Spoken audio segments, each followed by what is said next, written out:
Safinaz Abu, al-Shamat and Jamal al-Saadi made history last Sunday by becoming the first Saudi women to register to vote. For the first time in the kingdom's history, women will be able to vote, register as candidates and run for office in the municipal elections to be held on December 12. These will be the first polls since the 2011 decision by late Saudi King Abdullah bin Abdulaziz al-Saud to grant women the right to vote and run for office. Voter registration begins on August 22, but started a week earlier in Mecca and Medina, which Shamat and Saadi call home, respectively. Candidates will be able to register beginning on August 30.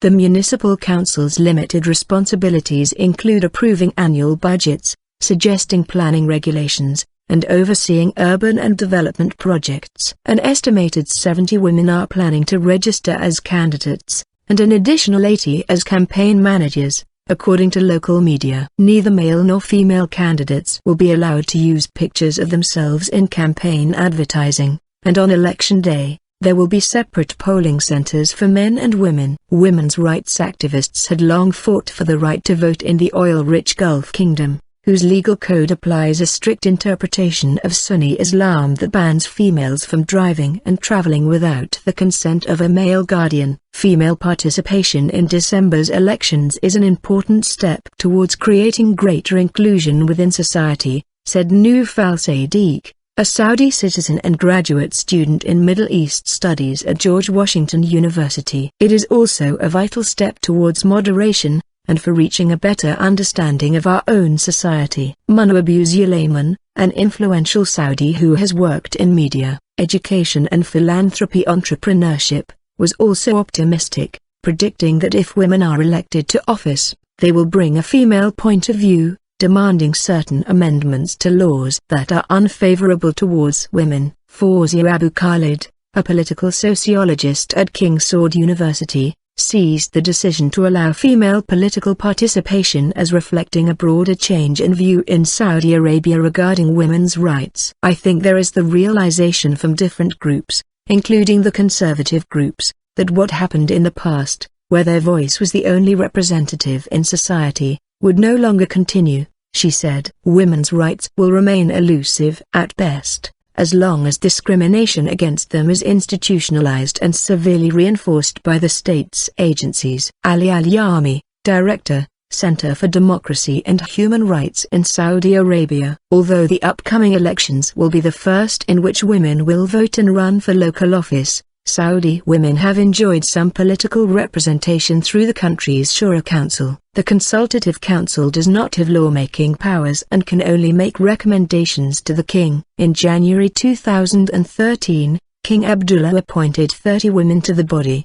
The Shura women have added the women's voices and representation to a high-level governmental council and opened the floor to discuss issues of concern to women, even if the political will didn't choose to implement their recommendations and suggestions until now. Hala al-Dozari, a Saudi writer and women's rights activist, told Al Jazeera. At the same time, critics say that women's ability to vote and run for office will not matter unless the country's political institutions are overhauled. Women's rights will remain elusive at best, as long as discrimination against them is institutionalized and severely reinforced by the state's agencies, argued Ali al-Yami, Director of the Washington, D.C.-based Center for Democracy and Human Rights in Saudi Arabia. Rothna Begum, a Middle East women's rights researcher for Human Rights Watch, told Al Jazeera that women's roles in Saudi politics would still be limited. If the election does take place, Saudi Arabian women will, for the first time, have gained suffrage. However, municipal councils and the Shura Council have limited powers, and currently there is no female minister in government, Begum said. Noura al-Faiz, who as Deputy Education Minister, was Saudi Arabia's first female in a cabinet-level position, was replaced in a major cabinet reshuffle by King Salman earlier this year. Some women's rights activists in Saudi Arabia say other issues are just as important as political participation, such as the ban on female drivers and the guardianship system, in which male relatives have legal control over many aspects of their female counterparts' lives. Under the system, Women are required to obtain their male guardian's permission if they want to complete their university education, work, travel abroad, file a lawsuit in a court, and sometimes even to receive medical treatment. After widespread condemnation in recent years, Saudi Arabia's government has shown signs of considering reforms to the guardianship system,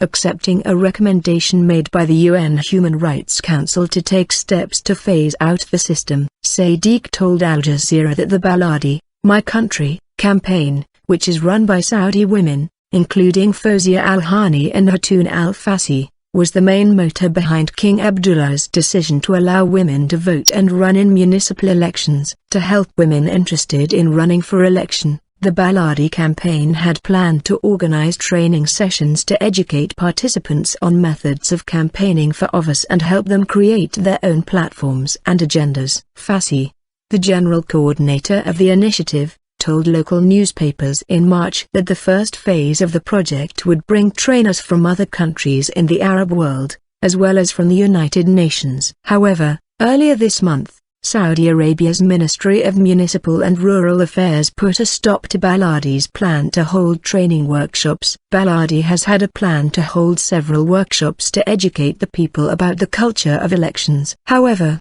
the ministry has stopped us from holding these workshops as they wanted the election program to be more unified and centralized, Fassi said, according to Saudi Gazette. Although some Saudi activists believe that first-time female voters may be unduly influenced by their husbands' or brothers' voting preferences, Saadi strongly disagrees. As evidenced by the 250 female members of the Baladi campaign, women have expressed their commitment to elect the best person for the job, she said, whether it is a woman or a man.